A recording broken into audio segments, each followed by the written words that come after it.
is he who bless his loved ones. Kaya very, very important na meron tayong relationship sa Kanya. I'm sure, maliit lang naman itong San Pedro, itong Pasita. Possible, magkita kami ni Jello somewhere in groceries. So, pag nakita kami ni Jello sa groceries, "Oh, Jello! Dito ko pala grocery! Ay, kwento. May lahat ka pala. After to, kapit tayo saglit." It's my treatment. See? Kasi bakit? Namit ko si Jello eh. Ganun sa Lord. So, ito ang gusto kong i-share sa inyo. Itong dedication na ginagawa natin is good because we want the Lord to handle this place. At the same time, to be the Lord of this place. Kasi on the first place, narinig natin, God owns everything. But the greatest act of dedication, says in the Bible, is the Lord gave His Son. He gave His Son, the Lord Jesus Christ, to the world, to us people, na magkaroon tayo, ulitin ko, to have eternal life. Meaning we don't have eternal life. Wala. Para lang magkaroon tayo ng eternal life. Bakit? Through His Son, magkakaroon ng forgiveness, magkakaroon ng salvation, magkakaroon ng relationship ang tao sa Kanya. Dahil ang sabi ng Bible, ang tao is sinner. Kaya magtataka tayo, yung anak natin, kahit wala naman, hindi naman lumalabas ng bahay, nandito lang sa bahay, parang may anong kasalbahihan ito. Kasi sinabi na talaga ng scripture, from Adam, namanan natin yung kasalanan. Kaya ayun. Kaya itong sinasabi ng Bible, the greatest act of dedication, God gave His Son, that whoever, somebody put their trust, their faith on His Son, the Lord Jesus Christ, will never perish. Yung perish, nakakatakot siya. At sabi ng Bible, will never perish, but have eternal life. Parang ganito lang yan eh. Masamang tao ako, may atraso ko kay Mayor, pwede ako patumba ni Mayor, pwede ako padugot niyan. Pero nung sabi ko, Mayor, sandali. Patawarin mo, aralipin na natin ito. Huwag mo akong patayin, may pamilya ako. Ayusin ko yung atraso ko sa anak mo. Kasi sa anak may atraso talaga eh. Kasi may, ganun ba? O dahil sinabi mong yan, hindi na kita totodasin. Halika, Starbucks tayo. Mayor, hindi, Starbucks. Sagot ko nga, Starbucks eh. What is my point? Sa totoo lang, dapat pa kayo. Kasi may atraso. And di ba ni Mayor, pinatawad ako, hindi nakapag-reglo ko sa anak niya. At the same time, ililibre pa kita. Hindi, Mayor, okay na. Okay, hindi, basta ililibre kita. Bakit? May relasyon ka na sa anak ko, okay na. So, dahil okay ka sa anak ko, okay ka sa akin. Did you get my point? Ito yung sinasabi siya. Yes. Malagi natin sinasabi, yes, I know God. I know Him. But the question is, did God knows you? Ako, sa ngayon, di ko pa kilala si Mayor. Pero isang sigurado, kilala ko si BBM. Pero problema ko, di ko kilala ni BBM. Alam mo niyo ba? Pareho lang. Kilala natin si BBM. Pero kilala ka ni BBM. As in, personally, hindi. Kaya ang sinasabi ng Bible, we need to have a personal relationship with God. Now, meron ka rito maliit na. Of course, hindi ako magmamagic. Kung mapapansin niyo, yung malaking word is, Old English, death. Right? Is death. Pero pag pinansin niyo, pinaliktad, nagiging life. Kabaliktaran ng kamatayan. Ito yung sinasabi ko. From Romans 6:23, sapagkat ang kabayaran ng kasalanan, and we admit, yes, we sin. Nagsinungaling ako, minsan tinatamad ako, and that is sin. Ang kabayaran ng kasalanan, sobrang naman, grabe naman. Yes. That's why the Lord Jesus Christ died on the cross. But the gift of God is what? Kabaliktaran. Life. Again, it's a gift. Yung pinrepare ni Sister Early, Brother Lucio, it's a gift actually. Paid. Wala akong mapala, baka mag-early. Bigyan mo kami ng visit. Ito pong visit ko. Ito restaurant. So it's free. Kunin mo yung kaya mong kainin, kumuha hanggat gusto mo, it's free. free, it's paid. Bayad na yan, kainin mo. Basta wala kang problema sa karne, kumuha ng karne. Wala kang problema sa soft drink, sa sugar, uminom ka. Walang sisita sa iyo. Pero sabi ng Bible, ang kaloob ng Diyos ay buhay na walang hanggan. Meaning, binibigay. Pwede mong tanggapin, pero ang kabaliktaran ng tanggap is tanggit. Again, it's free. Ngayon, sinasabi, ito ang buhay na walang hanggan. Pag tinanggihan mo, hindi wala.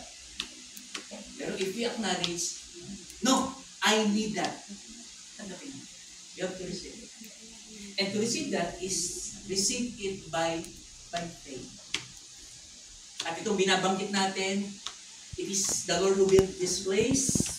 Siya ang may power to block any negative, evil elements. At siya lang ang pwedeng mag-bless sa kanyang loved ones. Now, itong sinasabi natin sa card, is para sa ito. Ishi. Of course, bigyan natin si Jello Papi isa. So, that's the card. Card lang yan, pero the word of God is there. Kung sasabihin nyo, I need Him. Kailangan ko siya. Para hindi lang siya, listen, hindi lang siya ang protector ng bahay ko.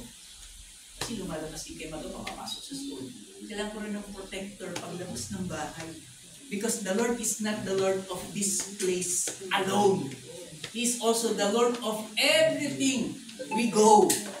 Itong earth. Ang kailangan lang is relationship. Acknowledge first, may kasalanan tayo. We ask His forgiveness. Then, we ask His Lordship in being the Savior of our lives. Para i-bless niya ng gusto ang lugar ngayon. Kasi may relationship na. Meron ng batian. Bakit? Kilala ko na eh. Pero pag walang hindi mo kilala, tinginan lang. Pwede naman, parang hindi lang bastos, hello, good morning. Pero sabi mo mag-uusap kayo, hindi ko naman siya kilala eh. But the Lord, listen, you can pray now to the Lord directly. Hindi nakakaya tumawag because you have the relationship with Him. Actually, you can call Him, sabi ng Bible, talagang Father. At tayo ang kanyang magiging children. So, yan ang pwede mong iwan siya, Ishi, Angel. Give time to dedicate ito natin sa So, I will pray for this place para tulungan din ang Lord. Of course, to bless. But, kailangan we need to acknowledge, i-bless ko ni Lord at meron muna akong access sa kasi kayo ng child sa iyo, Angel, sa iyo, Ishi. You need the Lord Jesus Christ to be your Savior and Lord of your life in this place, and of course your work and your service. Okay? Pwede po tayong tumayo lahat as we pray. Now, I encourage you to hawakan natin. I mean the wall, kahit yung talk table, we are dedicating this place to the Lord. So, sabahin nyo. Kahit hawakan chair, wala namang problema. Si Jello, hawakan si Jello. Si Atil Army, hawakan na lang si Case. Ayan. Sige, samahan nyo ako sa isang prayer. Dakilang Diyos na nagmamay-ari ng lahat, nagpapasalamat po kami sapagkat itong tahanan nila, Jello and Ishi, ay kanilang binuksan para ipagkatiwala ang inyong pamumuno sa kanilang tahanan, of course sa kanilang Father, I pray that you open their hearts, ang inyong anak na si Yeso Cristo ay kilalanin nila ang tagapagligtas ng kanilang buhay, maging Panginoon nila, upang sa gayon ang salita mo, i-bless mo ang mga mahal mo. At hindi kami pwedeng, mahal mo lang kami pero hindi ka namin mahal, parang unfair yun. Mahalin ka namin, mamahalin mo rin kami. At ano man ang aming hingin sa'yo, just like father and son, father and daughter, ano man hingin ng daughter sa father, bakit niya ibibigay? Because they have relationship. And the only relationship to you is to have your son as our Lord and Savior. And right now, we dedicate also this place Lord, protect this place from any bad elements. Wala pong higit sa inyong kapangyarihan. If you are the Lord of this room, this unit, walang pwedeng pumasok dito. Even to bad people. Yung mga magnanakaw na yan. Matatakot sila because makakakita sila ng kakaiba rito na merong nagpoprotekta mga anghel mo para ingatan ang tahanan. And I also pray for Jello and Tishi. Lord, continue to manifest to them your power. Na maging alaala sa kanila that this very day, we acknowledge that from this time on, this day on, you are the Lord of this place.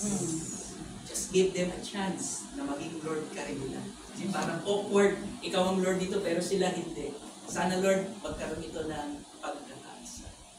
Tanggapin niyo po itong aming dalangin. In Jesus' name we pray. Amen. Amen. Thank you. Actually, hindi na tayo gumagamit ng mga Yeah. ended. The prayer itself is enough. Yes. Yeah, that's enough. Mamaya kakain tayo kaya lahat ka muna. Oo, para pagpagano rin si Jello muna. Pero basta Jello pagkainan, libre yun ha. Para sa akin yan. Para sa atin. Kailangan ka sa kabila.